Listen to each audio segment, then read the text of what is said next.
আরে ভাই, আর কত কাজ করবি? চল বাড়ির দিকে যাই। হ্যাঁ রে ভাই, খিদেও পেয়েছে, চল যাওয়া যাক। এইভাবে আর কটা দিন কাটাতে হবে জানি না। বাড়িতে একটা ছোট বোন আছে, তাকেও বিয়ে দিতে হবে, আর সব থেকে বড় কথা বাড়ি বানাতে হবে, আবার তার থেকেও বড় কথা নিজেকে বিয়ে করতে হবে। ভগবান যে কবে মুখ খুলে চাইবে সত্যি জানি না। আরে ভাই, তুই একটু বেশি বেশি ভাবছিস। চিন্তা করিস না, বুঝলি? সব ঠিক হয়ে যাবে একদিন। আচ্ছা ঠিক আছে, বিকেলে তাহলে চায়ের দোকানে দেখা হচ্ছে। চল তাহলে।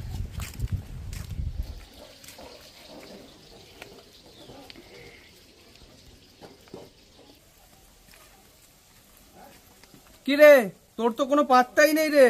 আরে আরে দাদা, আসুন আসুন আসুন, একটু বসুন না, জল জল খাবেন? না না না না না, আমি এখানে বসতে এসেছি নাকি? আমার জমি লিজ নিয়ে চাষ করছিস আর টাকা দেওয়ার বেলা তো এত দেরি কেন? আমার টাকা ছাড় এক্ষুনি। আরে দাদা কি বলবো, এখন তো এই মুহূর্তে সম্ভব নয়, আপনি আমাকে 2 মাস সময় দিন, 2 মাস। টাকা নেই মানে কি বলতে চাইছিস তুই? আরে নেই দাদা, হ্যাঁ, টাকা নেই মানে কি বলতে চাইছিস? নেই, টাকা নেবার বেলায় তোর ছিল না, তুই এখন টাকা নেই বলছিস? শোন ছোট লোক, আমি আর 3 দিন সময় দিচ্ছি। যদি এই 3 দিনের মধ্যে টাকা চুরি না দিস তাহলে আমি তোকে জেলের ঘানি টানাবো, আমি বলে দিলাম।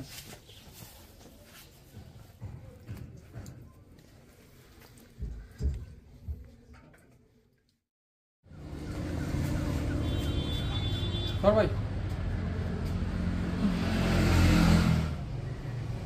কিরে, মন খারাপ কেন রে?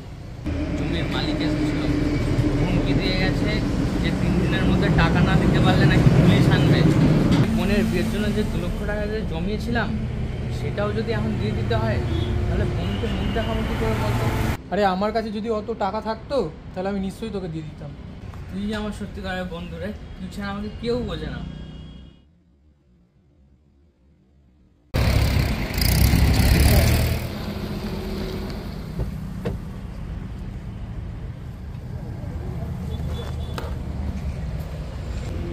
কি বলতো ওটা?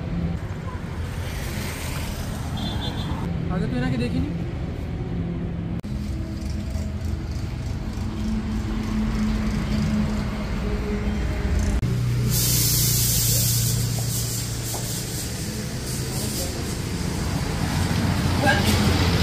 হ্যালো, আরে দাদা চিন্তা করতে হবে না, আপনার মতো অনেকের টাকা ডবল করে দিয়েছি। আরে আপনার টাকা 2 দিনে ডবল হয়ে যাবে।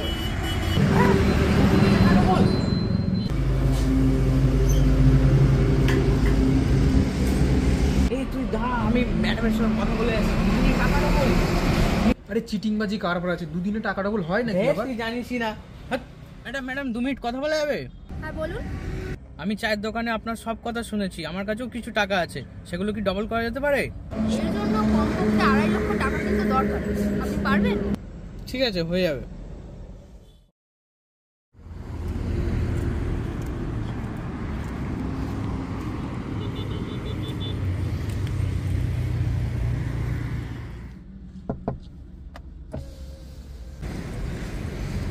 পুরো টাকা আছে তো? অবশ্যই।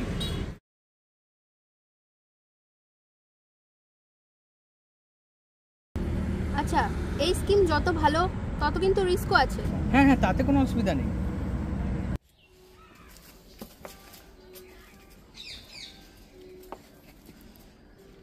এই বাড়িটাই তো মনে হচ্ছে।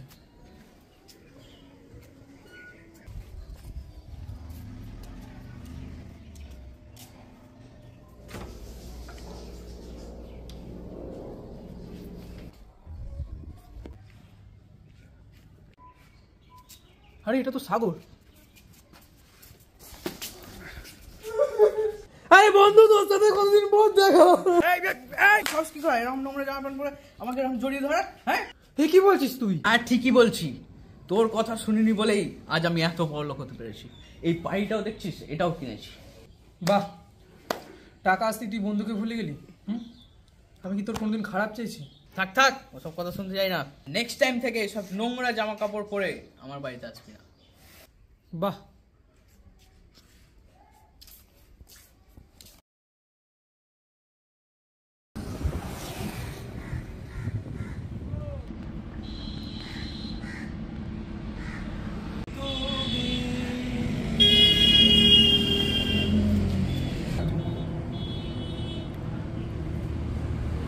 সাগর মনে হচ্ছে না? ও ভাই,